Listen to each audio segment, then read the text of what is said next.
오늘도 하나님의 은혜가 저와 여러분에게 함께하기를 기원합니다. 유대인들이 지난주에 예수님을 돌을 들어서 치려고 했습니다. 예수님께서 숨어서 성전에서 나가셨습니다. 오늘은 그 다음에 이어지는 말씀입니다. 1절 말씀에 예수께서 길을 가실 때 날때부터 맹인된 사람을 보신지라. 제자들이 물어 이르되 랍비여, 이 사람이 맹인으로 난 것이 누구의 죄로 인함이니이까? 자기니이까? 그의 부모니이까? 제자들의 질문을 바꿔서 말하면 이런 겁니다. 예수님, 저 사람은 왜 저렇게 생겼나요? 예수님, 왜 저 사람은 저렇게 태어났나요? 왜 저런 조건으로 태어나서 사는가요? 자기의 죄 때문인가요? 아니면 부모의 죄 때문인가요? 이렇게 질문하는 것이죠.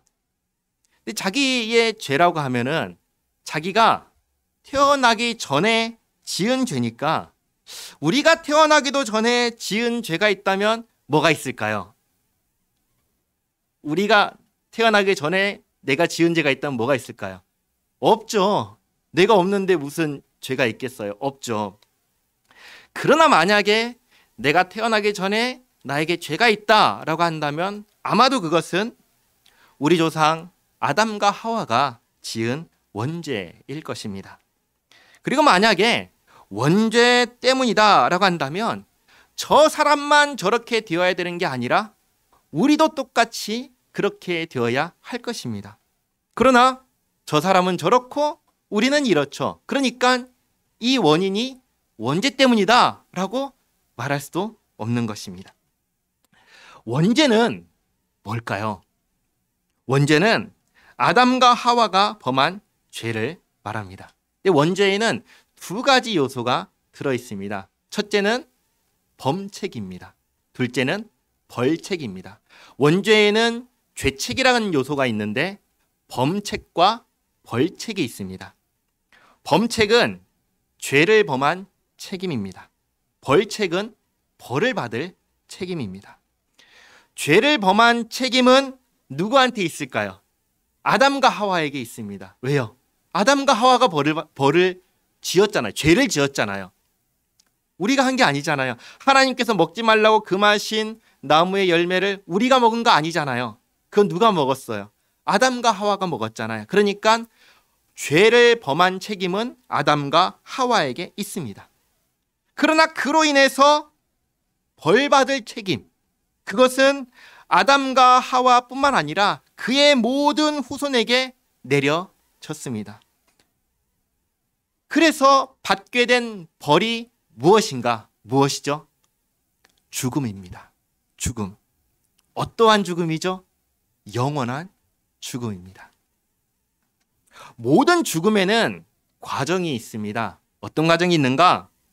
죽음은 생명과 단절되는 것입니다. 그리고 생명과 단절됐기 때문에 더 이상 생명으로부터 생명을 공급받나요? 못 받나요? 못 받죠. 공급을 못 받습니다. 생명이 공급되지 않으니까, 생명이랑 끊어졌으니까 이것은 이제 어떻게 되냐면 죽어가기 시작합니다. 그걸 뭐라고 하죠? 부패한다고 하죠. 썩어지기 시작합니다. 부패하기 시작합니다. 그리고 이 부패의 마지막은 무엇이죠? 죽음 그 자체죠. 그래서 이 땅에서 어떻게 되죠? 사라집니다. 이 땅에서 사라지는 거예요. 그래서 죽음은 생명과 단절되어서 썩어져서 마침내 사라지는 게 죽음입니다. 이게 우리가 누구나 이 땅에서 보고 경험하고 눈으로 확인하는 죽음의 과정입니다. 영원한 죽음은 그럼 무엇일까요? 영원한 죽음은 이 과정 속에서 사라짐이 없습니다. 왜 그러냐면 하나님 앞에서 누군가가 사라진다라는 것이 있을 수가 없기 때문입니다. 하나님께서 찾지 못하는 사람이 있을까요? 하나님께서 보지 못하는 사람이 있을까요? 하나님께서 있다가 사라져서 우리처럼 이제는 없네, 그럴 존재가 있을까요? 아니요. 하나님 앞에서 없어진다는 것, 하나님 앞에서 사라진다는 것은 있을 수가 없습니다. 그러니까 영원한 죽음인데, 영원한 죽음은 뭐냐면 하나님께 하나님께서 주시는 생명을 영원토록 공급받지 못한 상태로 영원히 존재하게 되는 것입니다.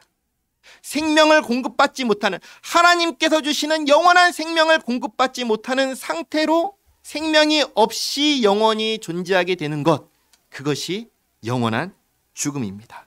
영원한 멸망입니다. 자, 그러면 생명이신 하나님께서 그렇게 되는 것을 기뻐하실까요? 원하실까요? 하나님께서 만드신 피조물이, 사람이 하나님께로부터 공급받는 생명을 받지 못한 채 영원토록 멸망하는 것을 하나님께서 기뻐하실까요? 아니죠. 우리 하나님은 그걸 기뻐하지 않으십니다. 하나님은 그것을 원하지 않으십니다.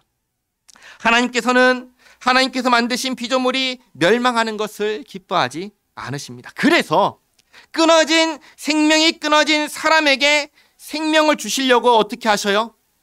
찾아오시는 거예요. 손을 내미시는 거예요.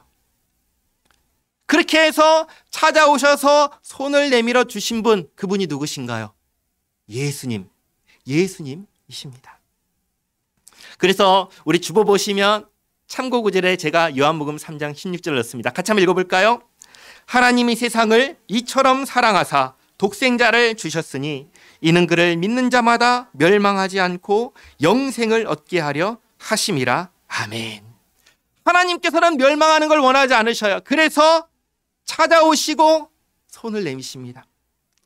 생명이 찾아왔을 때 그 생명을 영접하는 것, 그 생명을 받아들이는 것, 그게 뭐냐? 그게 바로 믿음입니다. 그래서 믿음이라는 말이 우리가 일상에서 사용하는 믿음이라는 말하고 좀 달라요. 교회에서 사용하는 믿음이란 말하고 세상에서 사용하는 믿음이란 말하고는 약간 다릅니다. 세상에서 흔히 일상에서 사용하는 믿음이란 단어는 누군가에 대한 신뢰, 믿을 수 있다, 저 사람 믿을 수 있어 라는 말로 사용하지만 교회에서 말하는 믿음은 반드시 관계와 관련된 것입니다. 생명이신 하나님과 내가 연결되어 있다. 생명이신 하나님과 내가 관련되어 있다. 이것이 믿음인 것입니다. 예수님께서 나의 구원자이시고 나는 예수님으로 인해 구원받았다 라고 하는 이 관계가 믿음인 것입니다. 단지 그냥 내가 저 사람을 믿어 이게 아니라 예수님이 도대체 당신과 무슨 상관이 있는데, 하나님이 도대체 나와 무슨 상관이 있는데 라고 했을 때 그분이 나의 하나님이셔. 나는 그분의 백성이야. 그분은 나의 아버지셔. 나는 그분의 아들이야, 딸이야. 이 관계가 성경에서 말하는 믿음인 것입니다. 이 관계가 있는 사람, 이 믿음 있는 사람은 그럼 어떻게 살아갈까요? 이 땅에서 이 믿음을 가지고 어떻게 살아갈까요? 믿음을 가지고 살아가겠죠? 관계를 가지고 살아가겠죠? 제가 두 가지 예를 말씀드리겠습니다.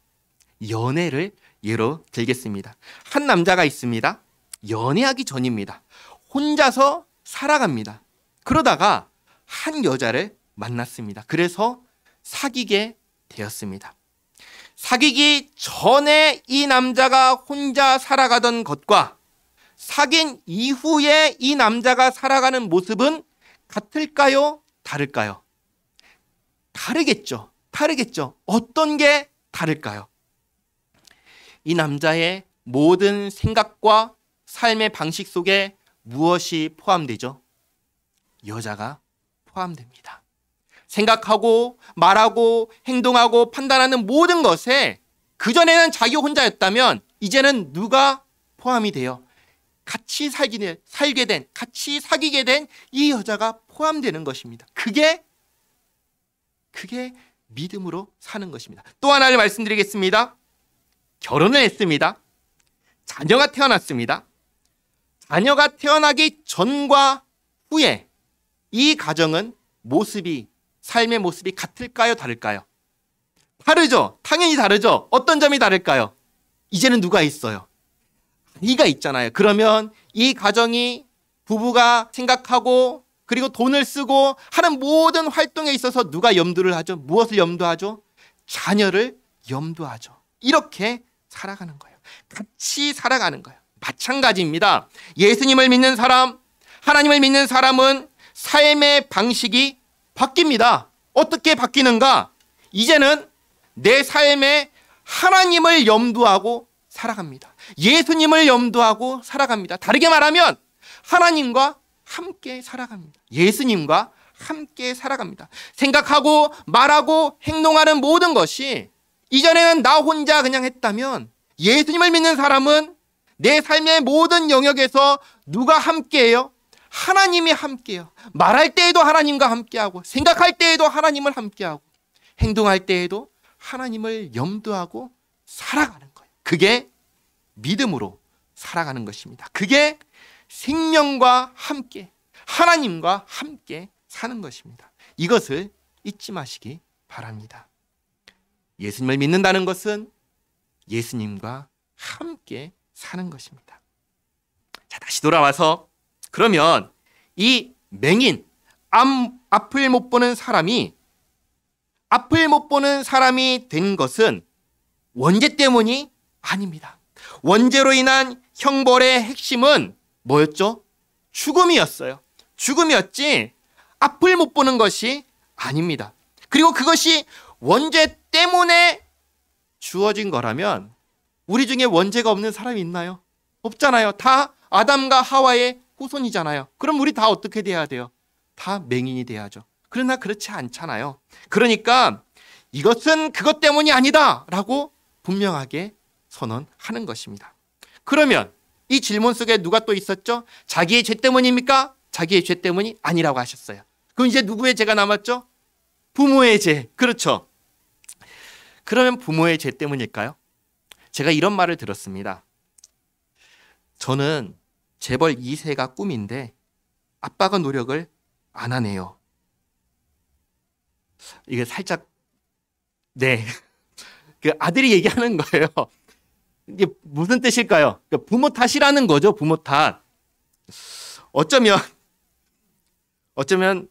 부모가 부모 때문에 내가 이렇다라고 자식들이 이렇게 얘기할 때 부모님 탓이다라고 얘기할 때 부모님들 중에서 이 말에 대해서 그것이 사실이든 아니든 간에 자유로울 수 있는 부모님은 사실은 없을 거예요.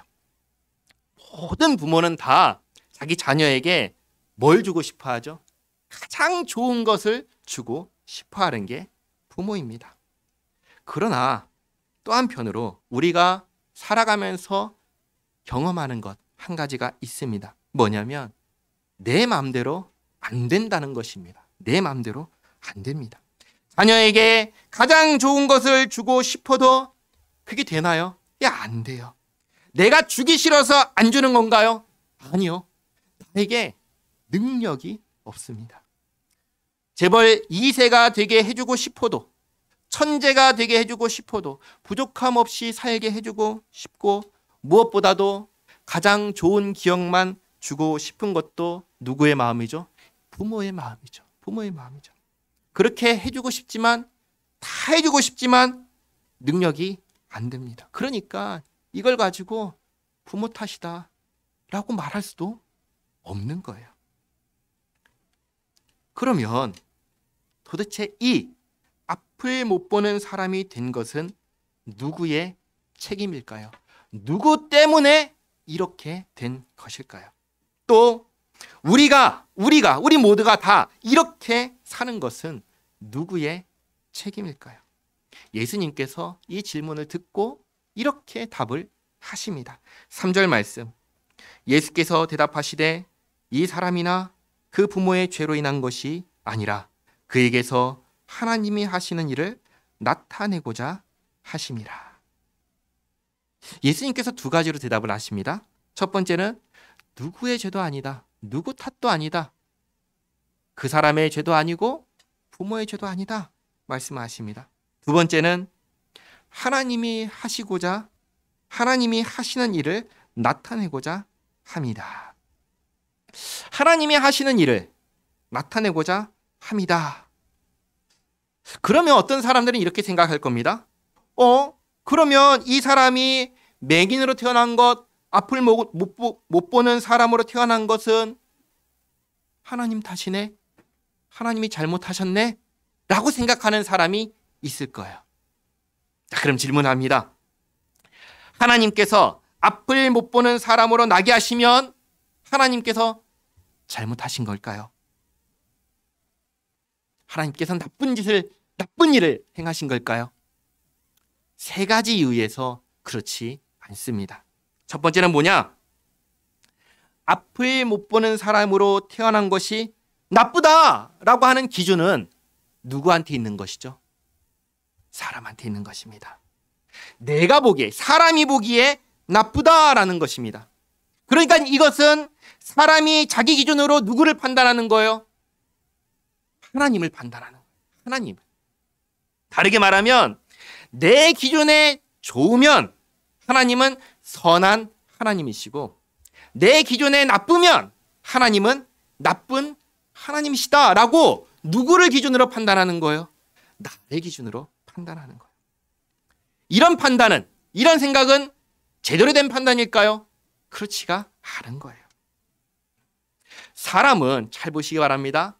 사람은, 나는 선과 악, 좋은과 나쁨의 기준이 될 수가 없습니다. 사람은 결코 기준이 될 수 없는 존재입니다. 사람은 사람에 불과합니다. 이 아파트 옥상에 올라가서 한번 보십시오. 사람이 커요, 작아요? 작습니다. 미물처럼 조그맣게 보입니다. 우주에서 보는 사람은 얼마만 할까요? 보이지도 않아요. 먼지보다도 작은 게 사람입니다. 그렇게 미미한 존재인 사람이 자신을 기준 삼아서 이 천하 만물을 창조하신 하나님을 판단한다, 재단한다, 자기를 기준을 삼아서 하나님이 좋다, 나쁘다 얘기한다? 가당키나 한 건가요? 말이 안 되는 것입니다. 이 땅에서도 옛날 왕정 시대를 한번 생각해 보시기 바랍니다. 왕은 절대적인가요? 그렇지 않은가요? 절대적입니다.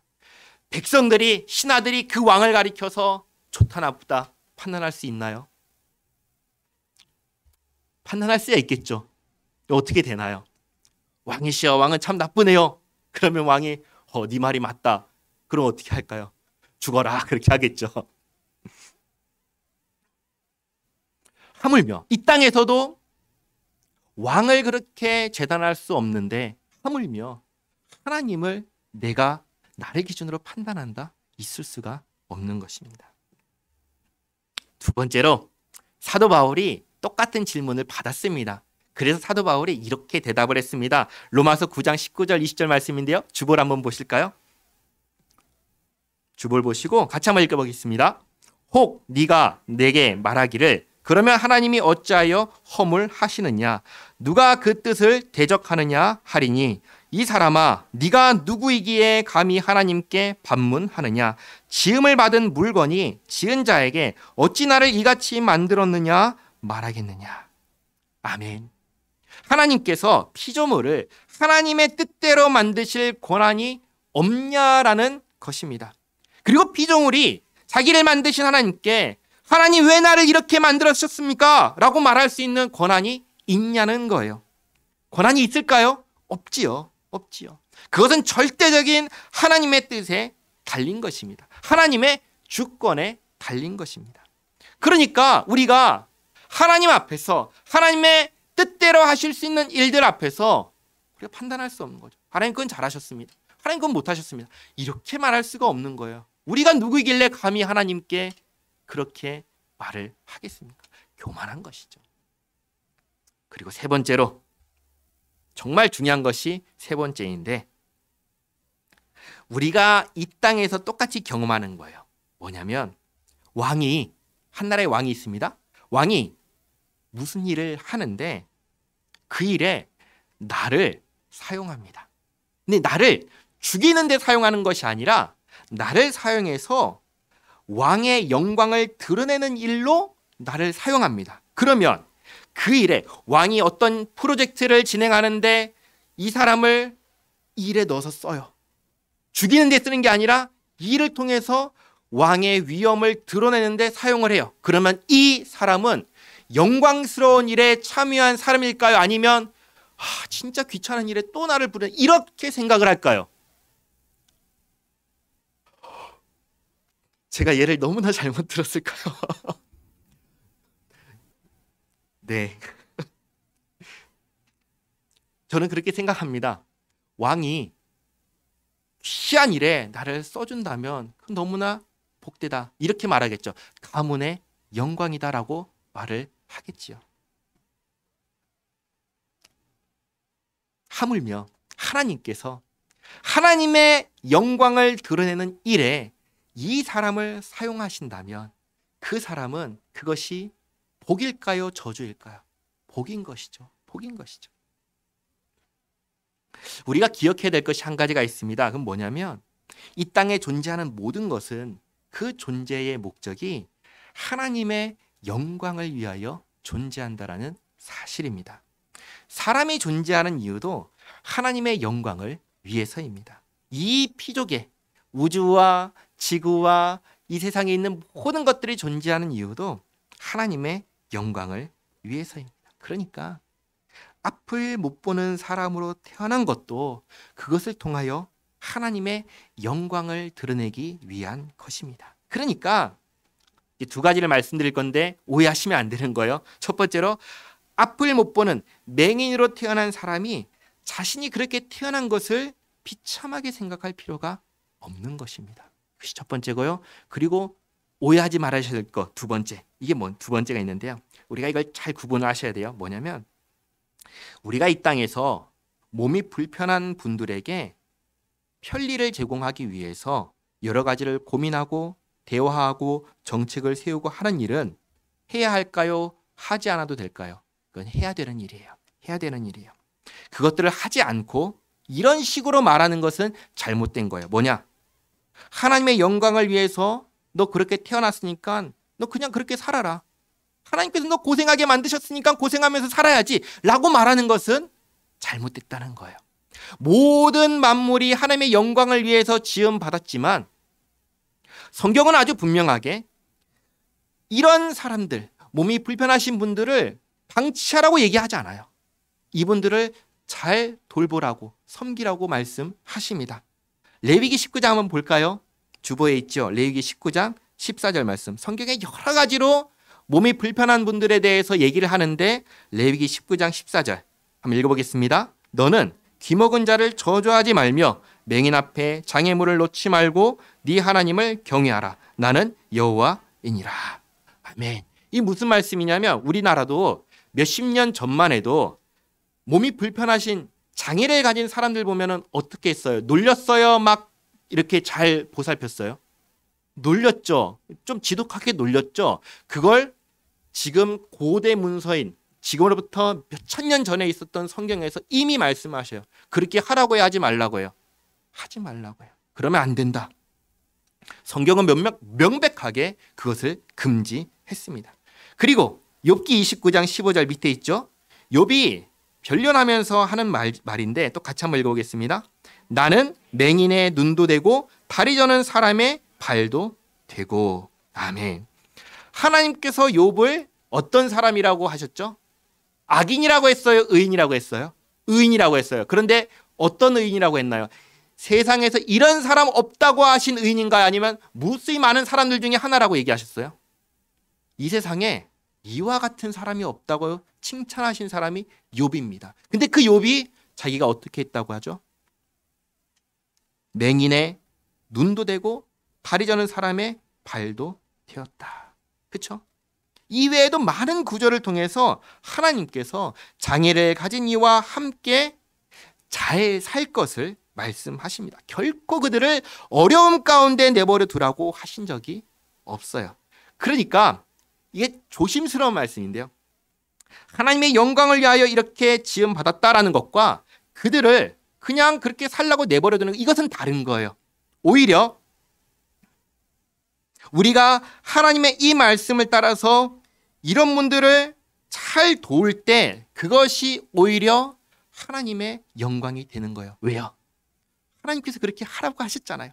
그들을 방치하고 못살게 굴고 그렇게 하지 말고 그들을 잘 보살피라고 하셨잖아요. 그 말씀에 순종할 때 하나님의 영광이 되는 것이죠. 그러니까 우리가 이 땅에서 우리가 해야 되는 것은 그렇게 태어났으니 그렇게 살아 하고 내버려두는 게 아니라 그들을 잘 보살피는 게 우리가 해야 되는 것이고, 그런 우리를 통해서 하나님의 영광이 드러난다는 사실입니다.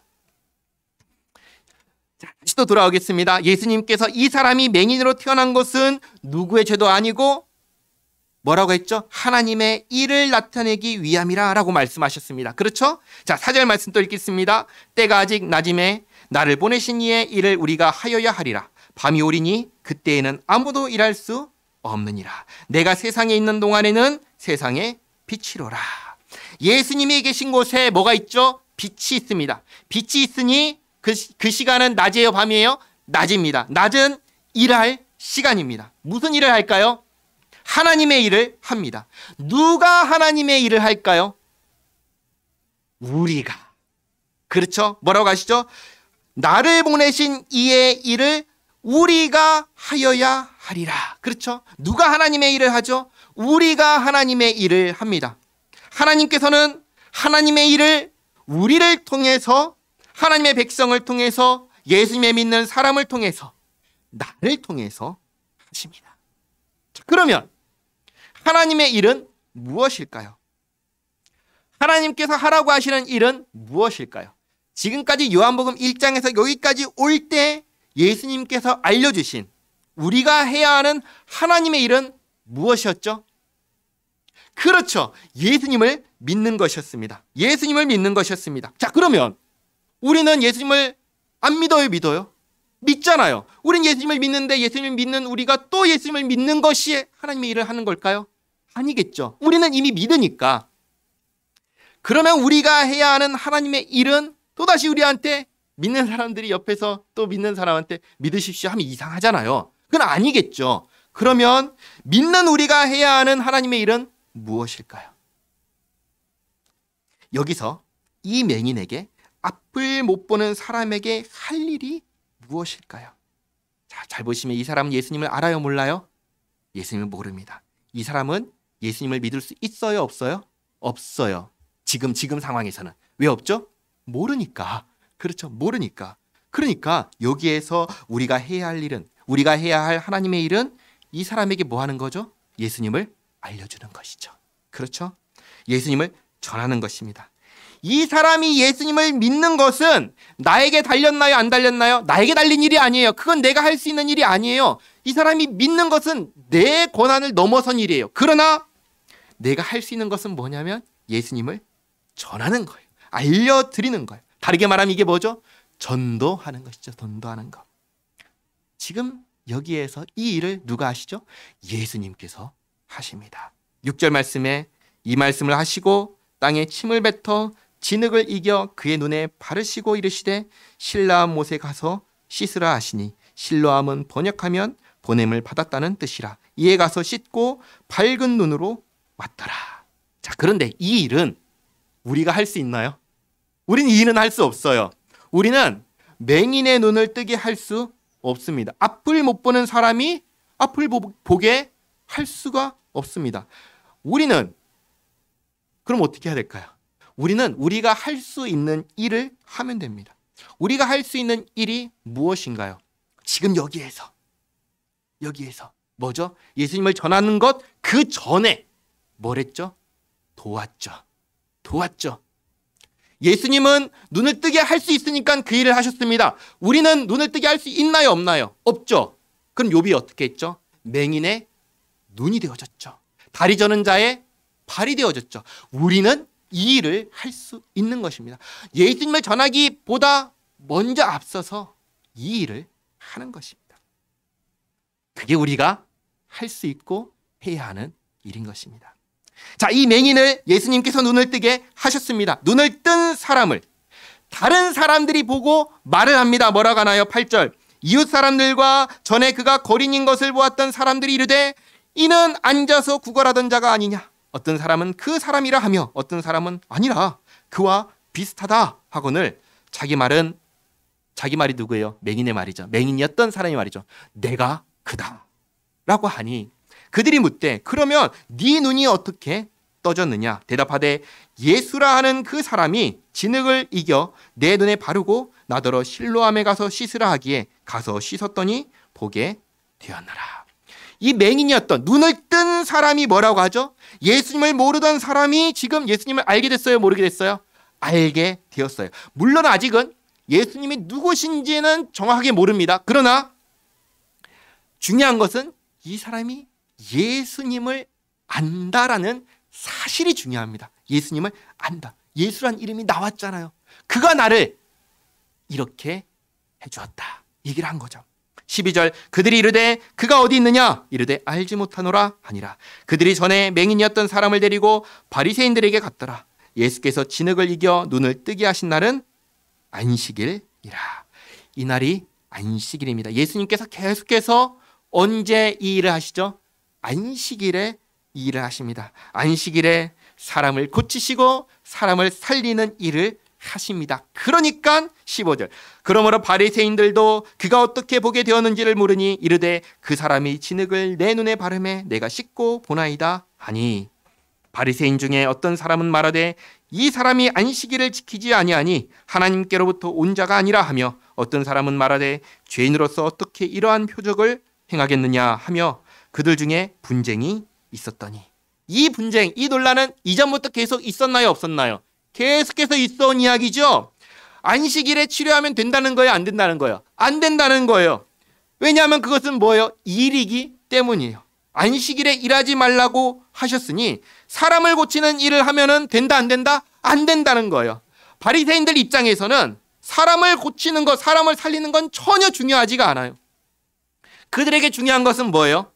안식일의 계명을 지켰냐? 안 지켰냐? 이게 중요한 거예요.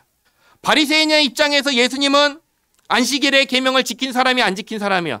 안 지킨 사람이죠. 그들이 생각하는 그 법의 계명대로 안 지켰으니 안 했으니 이 사람은 죄를 범한 죄인이다. 그리고 죄인은 하나님께로부터 올 수가 없으니 그러니 예수님께서 어떤 말을 해도 예수님께서 어떤 표적을 보여주셔도 바리새인들에게는 예수님이 누구예요? 그냥 죄인입니다. 그냥 죄인이에요. 어떤 말씀을 하셔도 안 들려요. 어떤 표적을 보여주셔도 안 보여요. 그냥 죄인이야. 그 사람은 죄인이야. 그리스도가 아니야. 왜? 계명을 어겼잖아. 죄를 범했잖아. 사람을 살렸다고 중요하지 않아. 어떻게 해서? 죽였잖아. 범했잖아. 이제 이들 가운데 분쟁이 생깁니다. 어떤 사람은 예수님께서 하나님께로부터 온 사람이라고 얘기하고 어떤 사람은 아니야. 그 사람은 죄인이야. 이렇게 얘기하면서 분쟁이 생겼습니다. 그러니까 이 분쟁 가운데 다시금 당사자를 불러서 말합니다. 17절 이에 맹인되었던 자에게 다시 묻되 그 사람이 내 눈을 뜨게 하였으니 너는 그를 어떠한 사람이라 하느냐? 대답하되 선지자니이다 하니 유대인들이 그가 맹인으로 있다가 보게 된 것을 믿지 아니하고 그 부모를 불러 묻되 이는 너희 말에 맹인으로 났다 하는 너희 아들이냐? 그러면 지금은 어떻게 해서 보느냐? 그 부모가 대답하여 이르되 이 사람이 우리 아들인 것과 맹인으로 난 것을 아나이다. 그러나 지금 어떻게 해서 보는지 또는 누가 그 눈을 뜨게 하였는지 우리는 알지 못하나이다. 그에게 물어보소서. 그가 장성하였으니 자기 일을 말하리이다. 그 부모가 이렇게 말한 것은 이미 유대인들이 누구든지 예수를 그리스도로 시인하는 자는 출교하기로 결의하였으므로 그들을 무서워함이로라. 이러므로 그 부모가 말하기를 그가 장성하였으니 그에게 물어보소서 하였더라. 부모에게 가서 물었죠. 원하는 답을 얻었어요? 못 얻었어요? 못 얻었죠. 그러니까 또다시 맹인에게 가서 질문합니다. 24절 이에 그들이 맹인이었던 사람을 두 번째 불러 이르되 너는 하나님께 영광을 돌리라. 우리는 이 사람이 죄인인 줄 아노라. 대답하되 그가 죄인인지 내가 알지 못하나 한 가지 아는 것은 내가 맹인으로 있다가 지금 보는 그것이니이다. 그들이 이르되 그 사람이 내게 무엇을 하였느냐? 어떻게 네 눈을 뜨게 하였느냐? 대답하되 내가 이미 일렀어도 듣지 아니하고 어찌하여 다시 듣고자 하나이까? 당신들도 그의 제자가 되려 하나이까? 그들이 욕하여 이르되 너는 그의 제자이나 우리는 모세의 제자라. 하나님 모세에게는 말씀하신 줄을 우리가 알거니와 이 사람은 어디서 왔는지 알지 못하노라. 또다시 앞에서 계속됐던 중요한 주제가 나오죠. 이 사람은 어디에서 왔는지 알지 못한다. 맹인이 하는 대답을 잘 들어보시기 바랍니다. 30절. 그 사람이 대답하여 이르되 이상하다. 이 사람이 내 눈을 뜨게 하였으되 당신들은 그가 어디서 왔는지 알지 못하는도다. 31절 말씀 같이 한번 읽어볼까요? 하나님이 죄인의 말을 듣지 아니하시고 경건하여 그의 뜻대로 행하는 자의 말을 들으시는 줄을 우리가 아나이다. 아멘. 하나님께서 누구의 말을 들으신다고 하죠? 하나님의 뜻대로 행하는 자의 말을 들으신다고. 그렇죠? 하나님께서 죄인의 말을 들으신다고요? 안 들으신다고요? 안 들으셔요. 그렇죠? 모든 사람이 다 알고 있는 것 뭐예요? 하나님은 하나님의 뜻대로 행하는 자의 말을 들으신다. 그렇다면 하나님께서 이 사람의 말을 듣고 일을 행하셨다면 이 사람이 죄인인가? 이 사람이 죄인인가요? 얘기를 하는 거예요. 32절. 창세 이후로 맹인으로 난 자의 눈을 뜨게 하였다함을 듣지 못하였으니 이 사람이 하나님께로부터 오지 아니하였으면 아무 일도 할 수 없으리이다. 자, 보세요. 이 맹인이었던 사람의 입에서 예수님에 대한 어떠한 고백이 나오죠? 그는 하나님께로부터 오신 분이시다. 그는 하나님께로부터 오신 분이시다. 34절. 그들이 대답하여 이르되 네가 온전히 죄 가운데 나서. 예수님께서 하신 말씀과 다르죠? 예수님께서는 죄로 인한 것이 아니야 라고 말씀하셨는데 이들은 죄로 인한 것이야 라고 얘기하죠. 예수님과 이들의 대답은 다릅니다. 왜 이렇게 다를까요? 모르기 때문입니다. 예수님은 알고 이들은 모르기 때문에 차이가 나는 거예요. 예를 들겠습니다. 서울을 가본 사람은 자기가 보고 경험한 서울을 알죠. 서울을 가보지 않은 사람은 자기가 상상한 서울을 이야기하겠죠. 누가 정확하게 얘기할까요? 가본 사람이 말하는 게 정확하겠죠. 똑같습니다. 예수님은 아는 것을 말하고 이들은 모르는 것을 말하기 때문에 이렇게 다른 것입니다. 이들이 눈을 뜬 사람에게 말합니다. 네가 죄 가운데서 태어나서 우리를 가르치느냐 하고 이에 쫓아내어 보내니라. 결국은 듣지 않죠. 35절. 예수께서 그들이 그 사람을 쫓아냈다는 말을 들으셨더니 그를 만나사 이르시되 네가 인자를 믿느냐. 끝난 다음에 드디어 예수님께서 찾아가십니다. 예수님께서 만나십니다. 맹인은 예수님을 이름은 알고 그분이 누구시다라는 것은 알았어도 누군지 알아요? 얼굴이 어떻게 생겼는지 어떤 모습인지 알아요? 몰라요? 모르죠. 맹인이었던 이 사람이 예수님을 찾을 수 있어요? 없어요? 못 찾죠. 그럼 누가 와야 돼요? 예수님께서 오셔야 하는 거예요. 그러니까 예수님께서 모든 일이 끝난 다음에 맹인에게 찾아가십니다. 맹인이었던 사람에게 찾아가셔서 말씀하십니다. 네가 인자를 믿느냐. 36절. 대답하여 이르되 주여 그가 누구시오니까 내가 믿고자 하나이다. 예수께서 이르시되 네가 그를 보았거니와 지금 너와 말하는 자가 그이니라. 이르되 주여 내가 믿나이다 하고 절하는지라. 아멘. 예수님을 몰랐던 맹인이 예수님을 알았습니다. 바르게 알았습니다. 예수님은 하나님께로부터 오신 분이라고 알았습니다. 그리고 마침내 뭐예요? 예수님을 영접합니다. 예수님을 믿습니다. 예수님께서 말씀하셨습니다. 지금은 낮이니 우리가 하나님의 일을 하여야 하리라. 하나님의 일은 무엇인가요? 예수님을 믿는 것입니다. 예수님을 믿는 것은 무엇입니까? 구원하는 것입니다. 구원받는 것입니다. 지금 예수님은 이 모든 일을 통하여서 한 사람, 맹인 한 사람을 구원하셨습니다. 예수님께서 우리가 하나님의 일을 해야 한다고 하셨습니다. 예수님을 믿는 것이며 예수님을 믿는 사람은 또 다른 사람들에게 예수님을 전하는 일입니다. 복음을 전하는 일입니다. 전혀 모르는 사람에게 복음을 전해야 합니다. 동시에 내가 아는 사람에게, 가까이 있는 사람에게 또한 복음을 전해야 합니다. 복음을 전하기 위해서 제일 먼저 해야 되는 것이 있습니다. 그게 뭘까요? 바로 기도하는 것입니다. 기도하는 것. 하나님의 도우심을 구하는 것입니다. 그래서 제일 먼저는 누구에게 복음을 전할지를 생각하시기 바랍니다. 누구한테 복음을 전할지 생각하시고 그 사람을 놓고 하나님께 기도하며 하나님 좋은 시기와 좋은 방법을 주시기를 기도하시기 바랍니다. 우리가 절대 급하게 생각하면 안 됩니다. 오늘 대화도 쭉 보시면 무수히 많은 사람들 중에서 단 한 사람 예수님을 영접했습니다. 그러니까 올해 1년 동안에 단 한 사람, 내 가족 또는 내 옆집에 사는 내 이웃 한 사람에게 예수님을 전해서 그 사람이 영접하면은 잘하는 거예요. 좀 잘하는 거예요.